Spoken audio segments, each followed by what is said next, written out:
Hey, what is up, mortals? It is Robo Celestial here with a new video for you. Welcome to the part 1 of What If Deku Was a Saiyan Season 2. I just wanted to greet you guys by just saying, sit back and relax, you're in for a treat. So, we begin. Anazawa explains to Class 1 students about the summer camp when Orikoko goes to Deku up close and talks about how they'll be going to the woods. Achayako gets a flashback to Yuga asking if she likes Deku. Her face turns red and starts doing a dance saying training camp. Mina and Denkai do the same dance as well. Class B is also there and they exchange greetings to Class Alita tells everyone to get on the bus in order. As they're on the bus, Anazawa tries to explain how long it will take. When he looks back and sees Class A goofing around, this shocks him, but he just it off. They arrive at a stop-off and question why they are here until they see a black car with a bunch of people wearing cat costumes. They announce they are the Pussycats. Deku starts fanboying as everyone's saying they're a 4-person hero team who set up a joint agency. They're a veteran team that specializes in mountain rescue. This year will be their 12th workin'.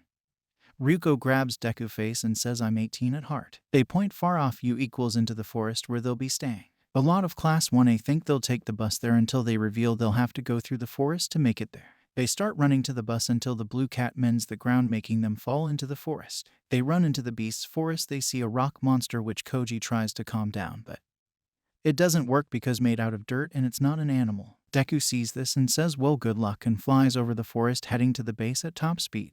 Achoko grabs onto him knowing that she can skip it too and they fly off. The cats and Anazawa see something in the sky and wonder what it is. Anazawa realizes it's Deku and says well far game he's using his quirk to defend himself by running. Ryuko and Shino are surprised by that he can fly. Bakago, damn it, that monkey always one step ahead of me. Then he realizes he can fly with his explosions and does the same. Everyone's shocked, but they got nothing else but to deal with the monsters. Deku gets to the camp and flies down and then notices Achoko behind him. He asks, how did you get here? Achoko says, I grabbed onto you before you left. Then they hear in the background Bakago flying saying, die, where's that monkey boy so I can square him up? Shortly after, Anazawa and the cats arrive and Anazawa says there really wasn't a rule about what and what can you do, but congrats, you 3 did it. You didn't really do the drill, but you did think outside the box and completed it. Since Class 1 was down 3, it took them an extra 2 hours. They all come out of the forest tired, pissed off at all 3 of them. They gather all the 1 student and say well that should have taken 3 hours. Class 1 shouts together 3 hours. The Pussycats say yes, that's how long it would take us, but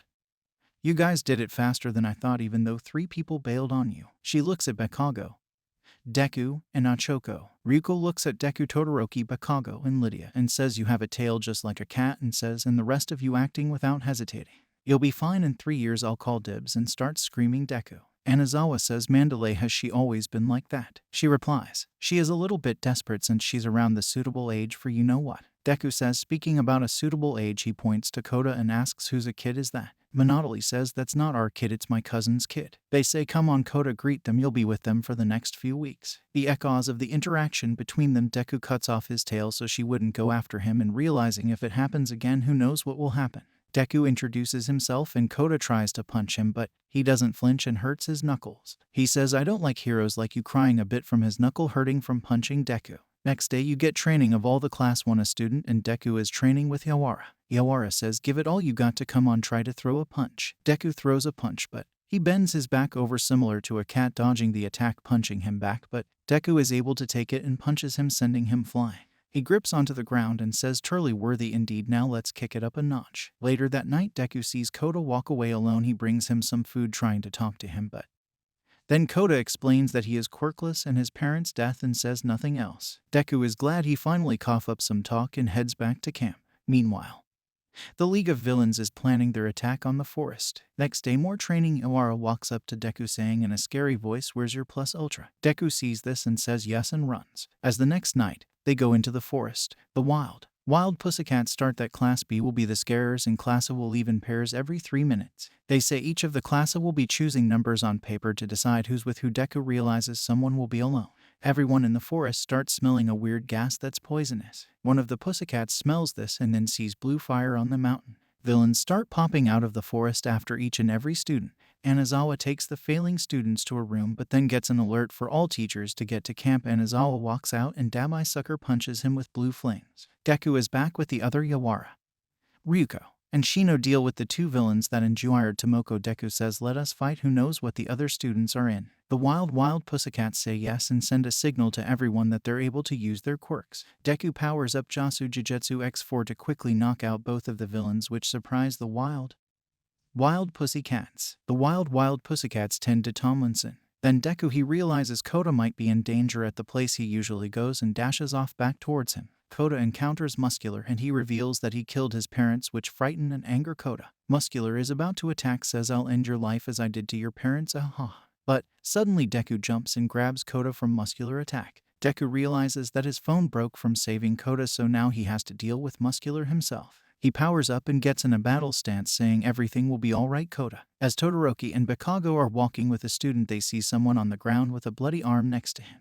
He turns around, it's a villain. Todoroki gets his ice ready and Bakago smiles saying, oh yeah, we can use our quirks, this will be great. Muscular realizes that's the kid Tamura said to kill. Muscular says your kind show up everywhere. Talking about justice. You're the one called Midori, you're right. This is perfect, we're told to kill you, show me your blood. He takes off his coat and quickly leaps to Deku. He punches Deku, but Deku blocks the attack with his arm, sending him flying into the side of the mountain. Muscular asks where Bakago is and Deku is wondering why they are after him. He says I'll take that as I don't know, right? Well, I still got to do my job. He runs over to punch Deku, but Deku leaps away, but Muscular leaps towards Deku, kicking him. Deku blocks with both of his hands, which sends him and Muscular through the mountain, making a deep long hole in it. Muscular keeps kicking as they go through the other side of the mountain. Deku and Muscular are in midair. Deku falls and Muscular tries to attack again. Deku stops himself from falling and dodges Muscular attack and then powers up to Jasu Jujutsu X5 and sends a Kai blast, launching Muscular into the forest, which a huge green explosion. Deku flies back through the hole back to Kota. He thinks he's gone and lets his guard down. Muscular comes from behind and kicks Deku away. Deku asks, how were you able to survive that? Muscular said anything is possible when you have an amazing quirk like me. Deku disappears and appears right in front of Muscular, punching him, but with little to no effect. Muscular says, is that all you got? I've seen better heroes do better than you did. Deku tires more and more attacks, but Muscular's muscle fibers are just too much. Deku begins to tire out. Muscular sees this and dodges Deku attack, then hits his arm, badly injuring it. With this he takes advantage and pummeling Deku with attacks. Deku on the ground covered in blood gets up and breaks his limits, powering up into Jasu Jujutsu, grabbing ×8, realizing that even ×6 wouldn't be enough. Muscular says, you finally taken this seriously, now this will be fun. Deku just appears right in front of Muscular, punching him with multiple punches, which sends him flying. Deku, knowing that this power won't last, launches multiple Kitakyushu windy vortexes with tiny Kai blasts.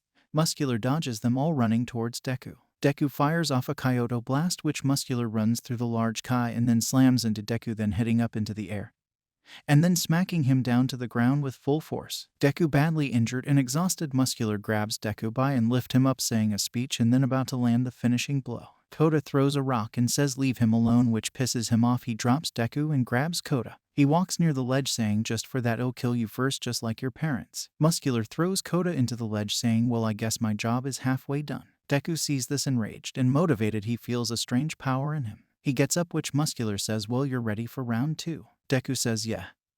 I won't let you hurt any more people. Angry, Muscular says, well, you didn't do your job right because I just did. This enraged Deku, and the power starts to overwhelm in him. Muscular sees this and thinks this brat is powering up, so he better stop him before he does. Muscular runs in for a punch with Deku wide open. Thank you all for sticking around, and I hope that you enjoyed. Before you leave, we would just like to let you know that We The Celestials has many other channels for your entertainment and viewing purposes.